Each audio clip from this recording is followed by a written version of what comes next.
La vida no consiste en ser un ganador o un perdedor, sino en ser uno mismo y dar lo mejor.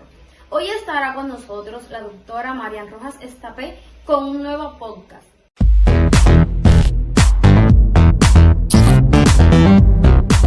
Qué ilusión estar hoy aquí y poderos hablar de este tema tan apasionante. Cuando Nuria me lo dijo, hoy tengo un público femenino y entonces es jugar a favor en muchos temas, ¿no?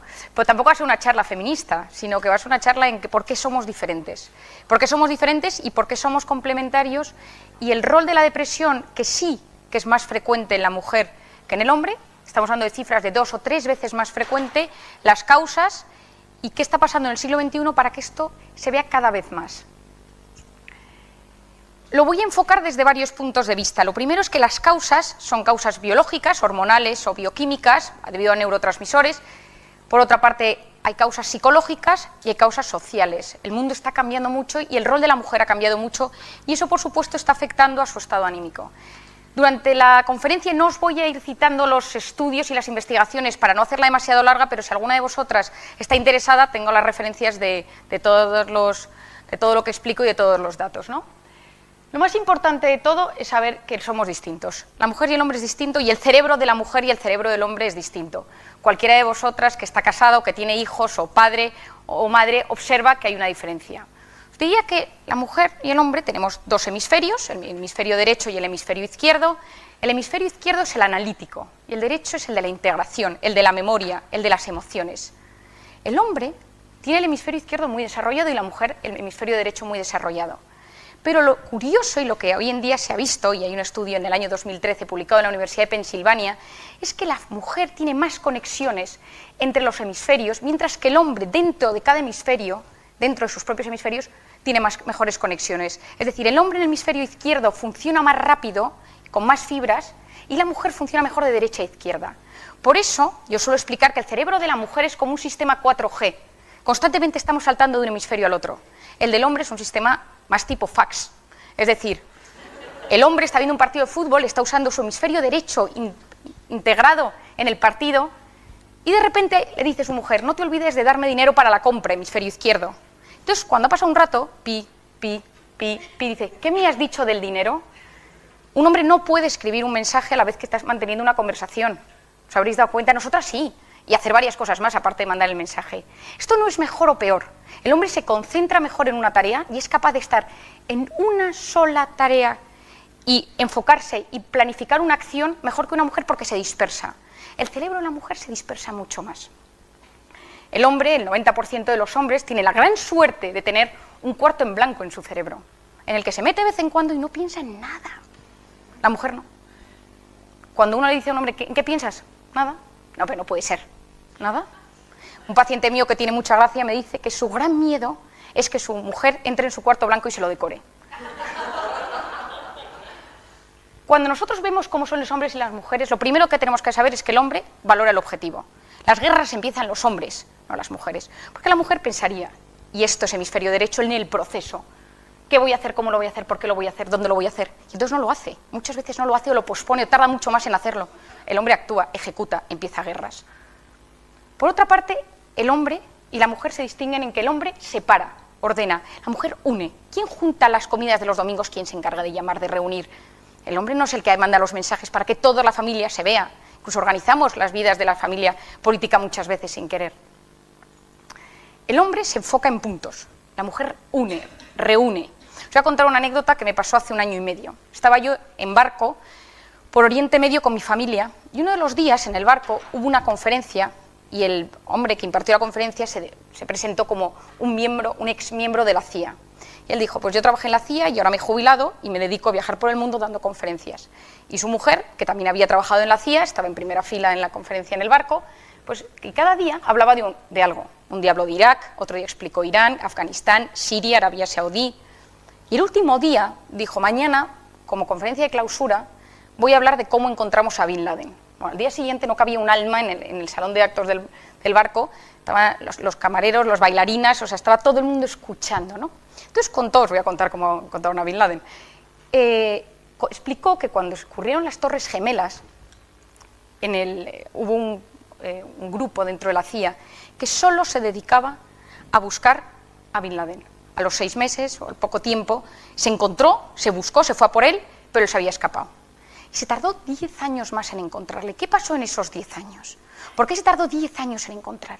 Bueno, pues había un grupo de hombres, esto es lo que él contó, un grupo de hombres que buscaban y tenían muchísimos datos, y al cabo de un tiempo, una mujer, él contó, se ofreció a trabajar en ese grupo, y él dijo que no se metían mujeres en el grupo, que ya estaba el grupo hecho y tal.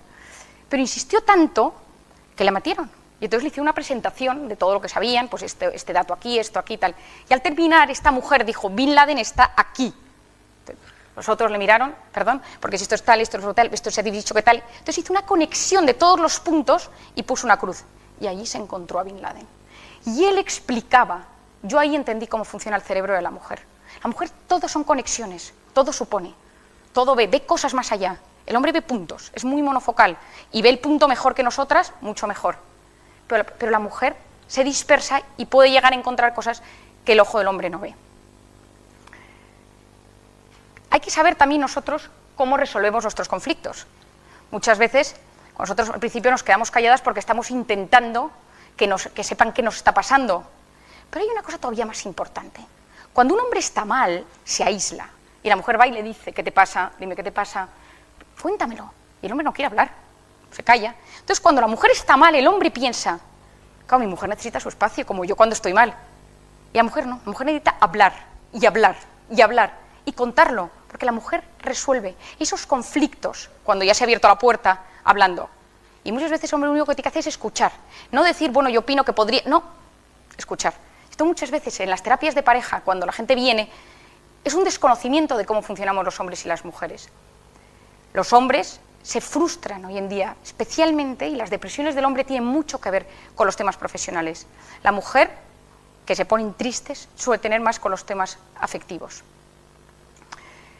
¿Qué es lo que tenemos que pensar? Que cuando la mujer quiere algo, necesita sentirse querida. Si la mujer no se siente querida, la mujer se siente abandonada, la mujer se deprime, porque en ella el afecto es lo más importante. El hombre se tiene que sentir necesario. Por eso en un mundo en el cual las mujeres ahora ya cada vez trabajan más y están en el ámbito profesional, es fundamental que ellas sepan también poner al hombre en su lugar y tenerle en su lugar, porque si el hombre deja de sentirse necesario, se vacía.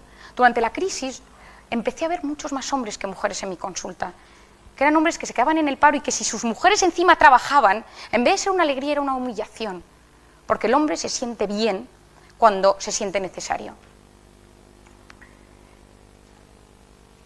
¿Qué hipótesis tenemos a nivel biológico? Sabemos que el hombre, la mujer, y aquí ya me enfoco más en la mujer, tiene un sistema que a partir de la pubertad hay una revolución hormonal y produce un aumento de estrógenos y progesterona. El estrógeno, que aumenta en la pubertad a partir de los 11, 13 años, está elevado durante todo ese tiempo hasta la menopausia. En toda esa etapa, que es la etapa fértil de la mujer es mucho más vulnerable a sufrir una depresión que el hombre.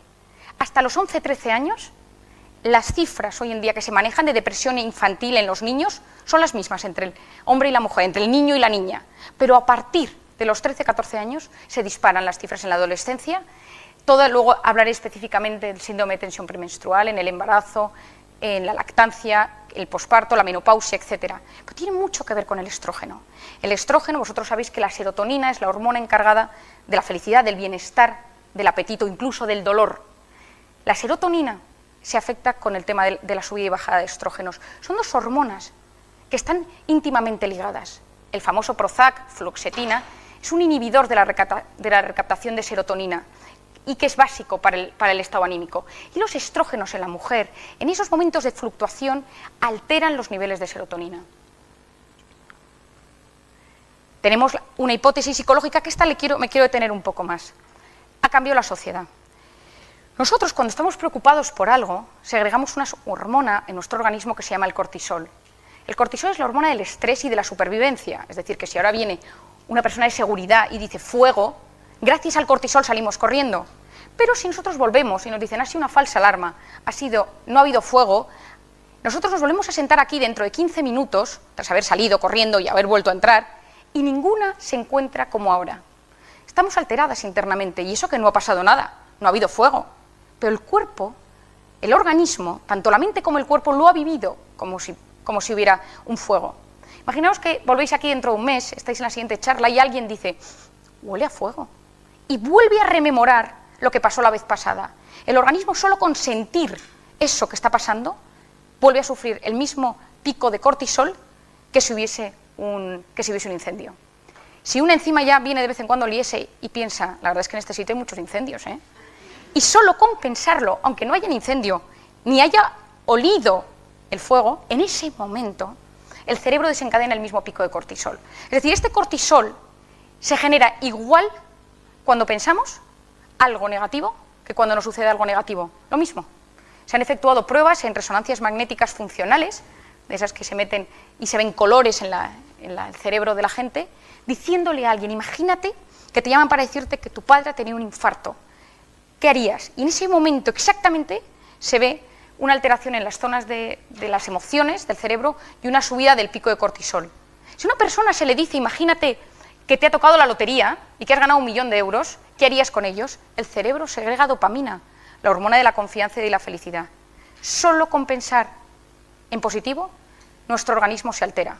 Solo con pensar en negativo, lo destrozamos. ¿Qué sucede? Que en la era en la que nos encontramos ahora mismo, estamos constantemente preocupados por cosas que casi nunca suceden. El 90% de las cosas que nos preocupan y que están en nuestra mente nunca jamás suceden, pero están en nuestra mente alterando nuestro organismo como si estuvieran pasando. El cortisol, cuando está elevado de manera crónica, es la hormona del estrés, produce una toxicidad, una inflamación en el organismo a 2 niveles, al físico y al psicológico. A nivel físico, la inflamación es todo lo que termina en itis, pues artritis, gastritis, amigdalitis, es decir, bajadas de defensa donde los bichos que hay, y tenemos infecciones de repetición, el catarro tonto del verano cuando uno de repente empieza las vacaciones y tiene un catarro que no entiende por qué es, no son los aires acondicionados, es decir, el cortisol y el estrés crónico en el momento de la bajada produce unas alteraciones físicas, la fibromialgia, colon irritable, algunos tipos de cáncer ya se están relacionando con esto. Y a nivel mental, el cortisol también afecta a las estructuras del cerebro. Una estructura llamada el hipocampo, que es la zona de la memoria de corto plazo, que muchas os habrá pasado, y es no acordarse de nada reciente. ¿Dónde he dejado las llaves? ¿Dónde he dejado el teléfono? ¿A qué hora me ha dicho que habíamos quedado? Es decir, los recuerdos recientes que están en el hipocampo, uno no los puede recordar, porque el hipocampo tiene muchos receptores de cortisol, y en el momento que se produce esta subida se bloquea. Y uno de repente, yo tengo mucha gente, 40 años, que viene a mi consulta y me dice, vengo por un principio de Alzheimer. No es Alzheimer. Esos casos de cortisol extremo, de estrés crónico, llegan a zonas, a la amígdala cerebral, que es la zona de la depresión, y a otras zonas del cerebro dedicadas a la depresión, y unas grandes depresiones hoy en día son sensaciones y momentos de estrés crónico que agotan el organismo y nos llevan a estar tristes. Hay depresiones por otros temas, pero hoy en día, cada vez más, estoy viendo cuadros depresivos que se originan, la causa viene de haber vivido muy estresado, muy preocupado. Y esto se puede cambiar, y esto se puede modificar. ¿Y cómo podemos eliminar el cortisol de nuestro organismo? Pero ¿qué pasa? Que la mujer hoy en día está expuesta a muchas cosas. Ha cambiado el rol, la mujer trabaja, la mujer está en 1000 cosas. Hay una periodista llamada Alison Pearson que escribió un libro sobre cómo la mujer hoy en día llega a todo, y ella le escribe en The Guardian, si a alguna le interesa luego se lo envío, y ella en un momento dado publica en el blog, tengo una depresión, no es que me quiera suicidar, pero no me importaría dejar de existir un tiempo. Entonces esto revolucionó Inglaterra, porque era una mujer que había demostrado que se podía tener una familia, trabajar, estar en todas partes, y que se podía estar bien. Y ella de repente empieza a escribir lo que se siente estando deprimida. Y ahí es cuando ella habla, por primera vez en su blog, que en Inglaterra se lee muchísimo, de lo que es una depresión. ¿Y por qué la depresión hoy en día está afectando tanto a la mujer? Si a la edad de los 30, de los 40 años, la mujer está en absolutamente todas las cosas y preocupada por todo, un exceso de perfeccionismo, cada vez estoy tratando más en mi consulta mujeres con síndrome del perfeccionista. El perfeccionista es el eterno insatisfecho, el que nunca es capaz de disfrutar, porque todo podría mejorar siempre. El perfeccionista es obsesivo, y el obsesivo no puede dejar la cabeza quieta. Entre que las mujeres ya no podemos dejar la cabeza quieta, si encima se añade que constantemente vivimos preocupados por si mi hijo, por si mi marido, por si el trabajo, por si... Otro día me decía una médico que estoy viendo en la consulta, que ella está de guardia en la UCI y es capaz de llamar por teléfono a su casa y decir, no os olvidéis mañana de sacar la carne, los uniformes del colegio, es decir, y ella está en la UCI salvando vidas, porque la mujer hoy en día está expuesta a salvar una vida y que su casa siga adelante, y necesita y puede, pero hay un momento dado que se rompe, y yo creo que todas las mujeres, a diferencia del hombre, y esto lo explico muchas veces, que tienen carreras profesionales lineales, el hombre en general, la mujer hay momentos en los que tiene que parar, porque tiene que cuidar, porque si no se cuida se rompe, y si ella se rompe toda la familia.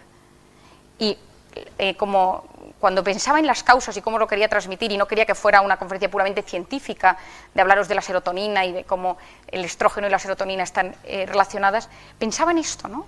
Y hoy en día encontramos mucha literatura al respecto. Hoy en día la mujer se inclina un 20% por desarrollar su carrera profesional, un 20% por dedicarse al completo de sus hijos y un 60% quiere compatibilizar. Es decir, hoy en día la mujer lo que busca en su mayor parte es poder compatibilizar. El problema es que el grado de exigencia que la mujer está expuesta, y con el tema de los hijos, genera muchas veces estrés. Y este estrés, como os explicaba antes, genera unas sustancias que le alteran y que le hacen sufrir y que le llevan a la depresión. Estos son datos sin más estadísticos, y voy a empezar explicando brevemente, porque si alguna luego tiene alguna pregunta que hacerme, prefiero también, si hay alguna cosa, os voy a hacer de una manera amplia y en alguna cosa voy a concretar, ¿no? El cuerpo de la mujer es fruto de muchos problemas, desde una anorexia que empieza en la adolescencia, porque el cuerpo de la mujer, tenemos hasta lo que llamamos dismorfofobias, es decir, mujeres que se ven que la nariz es demasiado grande, que las orejas son demasiado pequeñas. O sea, la mujer constantemente está analizando su cuerpo. Y el tema del cuerpo de la mujer es un factor de riesgo. El tema de las hormonas. Desde el primer momento, desde que empieza la adolescencia, la mujer se siente alterada. La depresión en la adolescencia. Se ha visto hoy en día que las mujeres entre 11 y 13 años, las niñas entre 11 y 13 años empiezan a tener. Los departamentos de psiquiatría infantil de todo el mundo no dan abasto. En España, desde hace unos meses, se ha aceptado la especialidad de psiquiatría infantil como rama completamente independiente de la psiquiatría general. Hoy en día uno puede hacer el MIR y hacer psiquiatría infantil solo. Yo estuve colaborando un tiempo en la unidad del niño y el adolescente del Gregorio Marañón y es impresionante ver la cantidad de niños y de adolescentes que se ven. Y se ve que en el momento que la niña empieza con el cambio hormonal está mucho más predispuesta. ¿Qué es el síndrome de tensión premenstrual? En el año 81 me pareció un dato interesante, el 50% de los ingresos de urgencias de un hospital psiquiátrico en Francia eran debidos a modificaciones anímicas en este síndrome, es decir, que es algo que realmente afecta. Encontré hace poco un chiste que me resultó muy divertido, que es este de aquí, que decía, que decía, ¿no? Que salió en un periódico, "What the hell do you mean that time of the month?", ¿no? Es decir, sí que existe un cambio antes de la menstruación. Hay mujeres que se irritan, que cambian, que están tristes, que se enfadan, y existe, hay que saberlo. Muchas personas, muchas mujeres tienen ya una base de una inestabilidad anímica durante el resto del ciclo o de su personalidad que se agudiza especialmente en esa. Existen tratamientos hoy en día, desde inhibidores, desde antidepresivos, hasta terapias hormonales que sirven. Cuando os hablaba de las adolescentes, uno de los problemas que tenemos hoy en día para tratar la depresión del adolescente es que existe un riesgo aumentado de suicidio con los antidepresivos.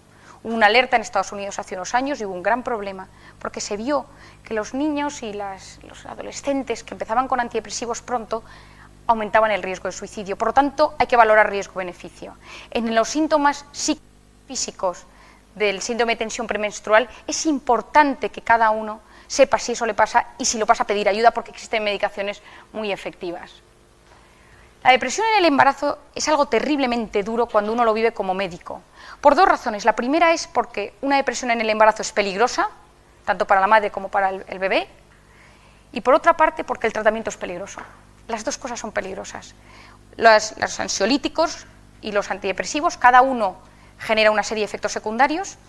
Hay medicación que genera malformaciones en el primer trimestre, hay otras que generan síndromes de abstinencia antes del parto, pero ver una mujer deprimida puede tener, yo recuerdo un día en urgencias, una mujer con una depresión gravísima que no se había querido tratar, que apuñaló su propia tripa con un cuchillo en urgencias, ¿no? Es decir, las depresiones del embarazo pueden llegar a ser muy graves. Las corrientes psicoanalíticas dicen que en el embarazo se resuelven muchos conflictos, porque la mujer tiene muchas emociones, las hormonas, el cerebro, se reabren zonas del cerebro, de la mente, con historias, miedos, y que hay mucha gente que lo cuenta en la consulta si va a un psicólogo o a un psiquiatra. pero una mujer que está deprimida durante el embarazo tiene que tener un seguimiento. Yo suelo tender a intentar negociar. Si es una depresión leve, moderada, intentar hacer psicoterapia y hacer un seguimiento muy cercano, pero si es una depresión grave, hoy en día lo más recomendable, que os parezca sorprendente, es hacer electroshock. El electroshock, la corriente, que es muy efectiva para las depresiones, no afecta al feto, porque la placenta lo protege. Y yo en alguna depresión muy grave, que no he querido medicar a la persona por algún riesgo o por alguna malformación, la persona ha respondido al TEC. Las depresiones en el embarazo, si conocéis a alguien o alguna vez os cuentan que está embarazada y que está con una depresión, es absolutamente fundamental que te reciba ayuda, porque es un momento dentro de la mujer muy duro. Tanto es así que cuando nosotros ponemos medicación a una persona joven, a una mujer joven que viene a nuestra consulta, siempre preguntamos si tiene deseos de quedarse embarazada. Esto es importante, porque si esa persona se queda embarazada, y a veces te pasa que te dicen, no sabía que estaba embarazada y estoy de 2 meses y está con medicación, pues hay veces que no pasa nada, pero hay otras veces que sí. Hay que valorar riesgos-beneficios. No es un porcentaje del 100% de malformaciones, y hoy en día hay suplementos de medicación para evitar pues, defectos del tubo neural, pero es un tema que hay que saberlo y que es importante. Este grupo, que es de la Federación Americana del Medicamento, el grupo A, B, C, D y E, es cuando cada medicación nosotros ponemos y os estudian si se puede dar o no se puede dar en el embarazo, ¿no? Bueno, casi todos los antidepresivos están entre el C y el D, es decir, no está contraindicado, pero tampoco se dice que sí, ¿no? Entonces es una decisión que tiene que tomar la paciente con el médico y a veces con la familia. Y es a veces muy difícil porque uno corre el riesgo durante todo el embarazo. ¿Qué pasa? Que cuando llega el final del embarazo se produce una bajada brutal de estrógenos y el periodo posparto es casi tan peligroso como el del embarazo.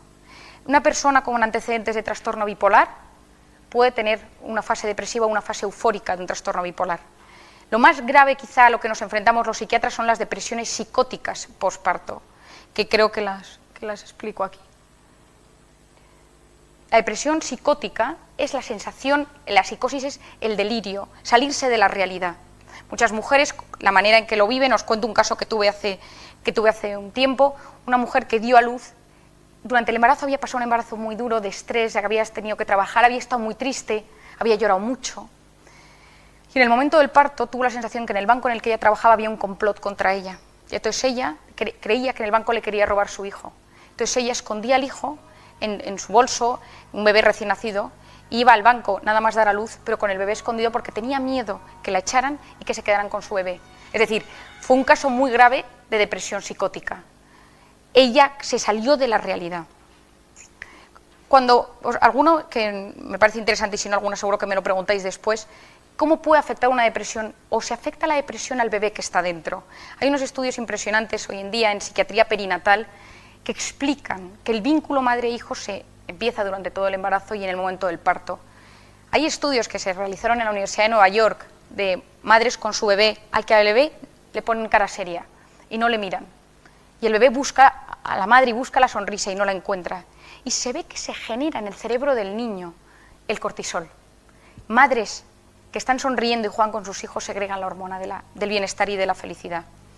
En este mismo estudio, en la Universidad de Nueva York, se vio que niños, bebés que están en su cuna durmiendo y unos padres que discuten o gritan en la habitación de al lado, el bebé dormido, que escuchen conscientemente esos gritos, segrega cortisol, mientras que la madre que le canta una nana a su hijo segrega la otra hormona, la hormona de la dopamina. Es decir, el bebé en una zona cerebral que se llama la amígdala cerebral, que es la zona de las emociones, de la memoria de las emociones, que está activa durante los 2 primeros años de vida. Y aquí hago un inciso, o sea, nosotros no recordamos, ninguna de nosotras recuerda nada de menos de 2 años. Nadie puede decir mi chupete era de un color así o a mí me mecían, porque no tenemos recuerdos, que ese es el recuerdo que os hablaba antes del hipocampo. El hipocampo empieza a actuar a los 2 años. Entonces muchas veces se ha pensado que no teníamos memoria, que los 2 primeros años da igual lo que te pase porque no hay memoria en el cerebro. Cada vez se sabe más que hay una estructura que es la amígdala cerebral, que es la que recoge las emociones. Es la zona de la memoria de las emociones y según cómo te quieren, segregas una serie de sustancias y luego las lanzas al resto del organismo. La gente que ha sufrido, pues, y esto hay unos estudios interesantísimos, en Nueva Zelanda en niños adoptados, ¿cómo se ve? Que según la edad de adopción, los 2 meses, los 4, los 6, los 2 años, los 4, se ve un cambio de comportamiento completamente distinto. El vínculo es distinto, porque hay unas hormonas, que es la hormona del vínculo, la oxitocina, que hoy en día está muy de moda, que se pone de manifiesto al principio. En África se estudió esta hormona porque se vio que las mujeres que daban a luz a niños desnutridos, pequeños, bajos de peso, prematuros, cuya madre lo abrazaba, le daba el pecho, el niño sobrevivía, porque la hormona de la oxitocina, la hormona del vínculo. Bueno, pues en las mujeres que tienen una depresión en el embarazo o una depresión posparto, la hormona de la oxitocina se anula, es decir, se rompe el vínculo. Y eso a largo plazo se ha visto hasta que está relacionado con tipos de trastornos de personalidad, trastornos del vínculo a nivel con otras personas. Yo hice un curso sobre este tema y me impresionó que hoy en día, según cómo son los comportamientos de padres con hijos, uno puede saber cómo fue la infancia de alguien. Yo trabajé con una psiquiatra que esto lo detectaba porque se había formado en esto, ¿no?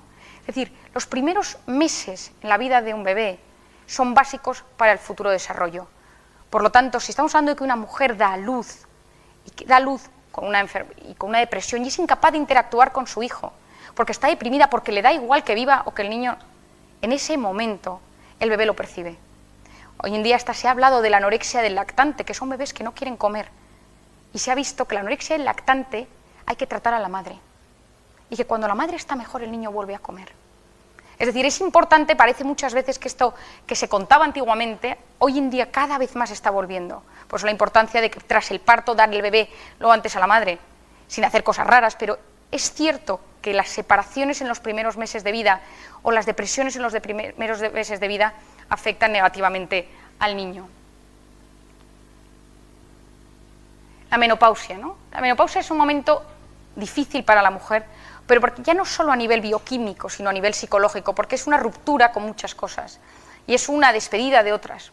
Antiguamente se decía que la mujer se despedía de poder volver a tener más hijos, pero entra uno en una nueva etapa, con unos cambios físicos, los sofocos, los vértigos, los mareos, que a uno le recuerdan constantemente que está cambiando. La mujer en muchas ocasiones, en esa parte de la menopausia, se altera. Hoy en día hay tratamiento de hormona sustitutiva, de estrógenos, que se dan en muchos casos. Ahora otros médicos deciden mejor dar algún tipo de antidepresivo para paliar estos momentos. Es importante que cada persona se conozca y sepa que en diferentes etapas puede no haber nada externo, sino bioquímicamente interno que le esté alterando.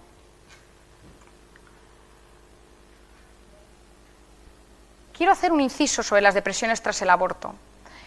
Hace 2 años, cuando estuve aquí, os estuve contando alguna, yo creo que reconozco alguna cara, sobre mi experiencia en Camboya. Yo estuve trabajando en Camboya, sacando niñas de la prostitución infantil durante un verano entero, y cuando volví a España seguí con esa labor. Pues aprendí muchas cosas. Yo aprendí cómo es que una niña de 13, 14 años sea violada, vendida a un burdel, tener que ver 50 clientes al día, quedarse embarazada, tener que abortar para no tener ese niño porque le obligan. Es decir, viví yo creo las experiencias más duras que puede vivir un adolescente o una chica joven hoy en día. Y empecé a leer y a estudiar qué pasaba en el cerebro. Yo al principio pensaba, ¿no?, pues que una persona violada en un burdel, quizás su vía de escape podía ser el aborto. Hasta que un día, estando yo en un burdel, de repente yo entraba en los burdeles con bolsas de preservativos, porque las condiciones eran terribles y muchas de las niñas que estaban allí, los preservativos que usaban eran bolsas de patatas, de plástico que se vaciaban y se usaban de preservativos. Entonces yo entré con una bolsa de preservativos y pagué una habitación con todas las niñas, y pagué media hora por todas las niñas por tenerlas en la habitación.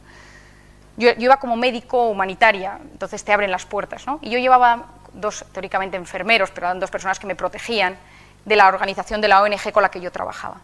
Y vi una niña gordita o embarazada que yo no estaba segura, y yo como médico ellas me iban haciendo preguntas.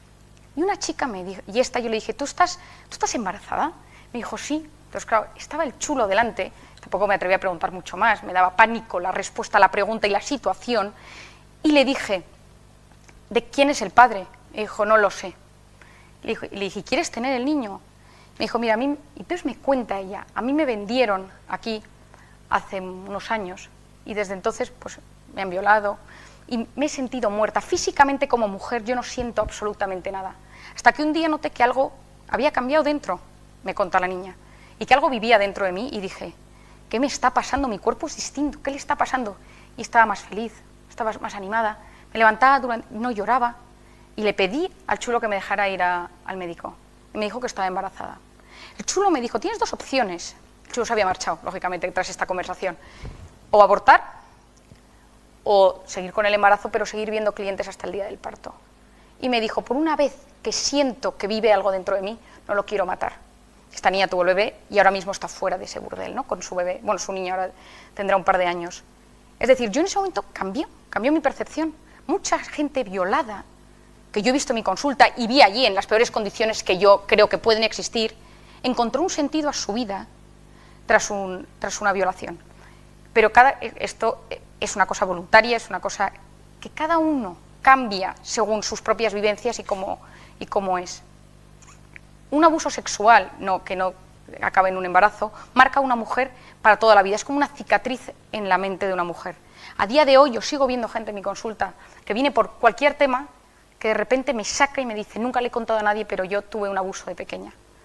Y desgraciadamente es algo que me horroriza. El otro día tuve en mi consulta a un abogado de Madrid que lo estaba pasando muy mal, tenía una fibromialgia, no quería dejar de trabajar, y en un momento dado se me echa a llorar y me dice, cuando tenía 7 años, el jardinero abusó de mí.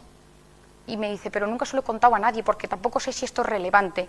Pero se acordaba exactamente cómo iba vestida ella, cómo iba vestido, qué pasó, qué si llovía, no llovía, qué había alrededor. Es decir, el cerebro lo había guardado como un evento traumático. Tanto el aborto como una violación, como un abuso son eventos traumáticos y hay que medirlo. Se ha visto que en gente con abuso sexual en la infancia y que pasan los años, o abuso sexual o vidas muy desgarradas, y especialmente en la mujer, a los 30 años, haciendo un seguimiento 30 años, esas mujeres tienen más propensión a depresiones crónicas que no se curan, a hipertensión, que no responde a medicación, a diabetes, a colesterol. Es decir, todo lo que tiene que ver con el aparato genital de la mujer o con el cuerpo de la mujer está íntimamente ligado a su mente. No se puede separar, es imposible. Y quien lo consigue separar es porque se ha hecho esta violencia, ha hecho un esfuerzo, o sea, ha hecho un ejercicio, un esfuerzo, o la ruptura ha sido tan dura que le ha dejado destrozado por dentro. Entonces, depresiones postaborto es un tema tan conflictivo hoy en día, pero como en todas las cosas, veo mucha gente que tras un aborto viene 20 años después y te dice, me arrepiento, sueño con ese bebé, sueño con el feto, sueño con la ecografía cuando me la enseñaron, y hay gente que se siente aliviada, pero mi experiencia es que la gente sale bastante alterada de un aborto, especialmente cuando es una decisión hecha rápido, sin tener información. Yo muchas veces recomiendo a la gente que la decisión de parar un aborto, que yo he tenido desgraciadamente en el hospital muchas veces gente que viene consultándolo, aparte que es una vida y que uno rompe una vida y uno mata, una persona no se recupera. Y las mujeres se quedan con el sello impregnado en su mente durante mucho tiempo.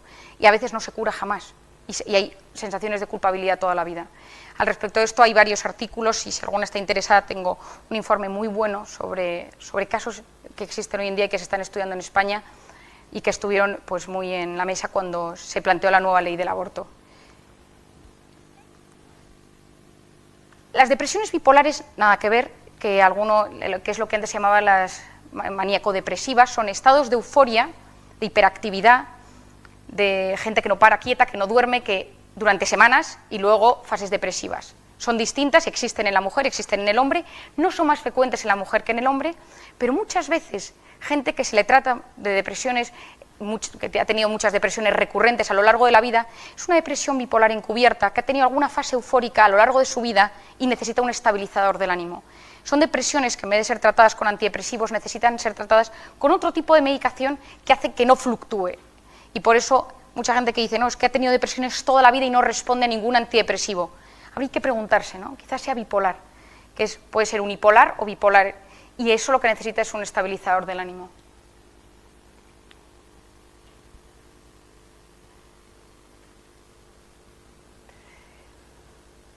Quiero dejaros un tiempo para las preguntas, porque supongo que esto abre muchas preguntas, pero me interesa que os quedéis con dos ideas. La mujer, durante la época fértil de su vida, se deprime mucho más que el hombre, pero antes de la pubertad y después de la menopausia, es decir, en la mujer ya a partir de los 60 años, el número de depresión, los datos son más o menos iguales que el del hombre. Es decir, que todo tiene mucho que ver también con la parte hormonal y que en ese momento de la vida de la mujer es el momento que está expuesta a más estrés, a más exigencia, a más perfeccionismo, a compaginar vida personal y laboral, y es importante. Hoy en día la mujer tiene muchas exigencias. Y el otro día, y con esto quiero terminar y que vosotros me preguntéis, cuando le contaba a mi marido que iba a dar esta conferencia y el cerebro del hombre y de la mujer, mi marido que es un tipo excepcional, pero que tiene un cerebro completamente de hombre, ¿no? Con su cuarto blanco, con sus hemisferios completamente separados y tal, me dijo una frase que digo, voy a terminar con esta frase, me dijo, yo creo que cuando Nietzsche pensaba en el superhombre, lo que pensaba era en la mujer del siglo XXI. Si llegaste al final de este video, dale me gusta, comenta y comparte.